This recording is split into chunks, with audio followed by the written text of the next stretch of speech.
Santa Luzia, protetora dos olhos, chegou em sua casa para te proteger.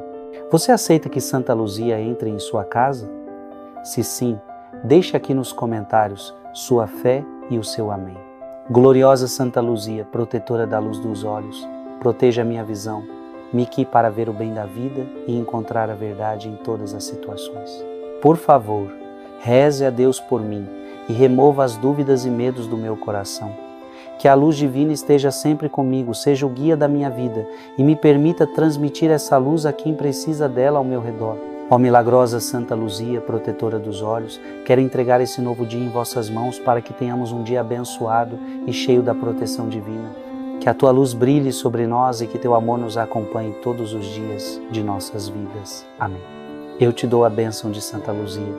Passe esse vídeo para aqueles que você ama. Não aguarde só para você. E Deus te abençoará. Amém.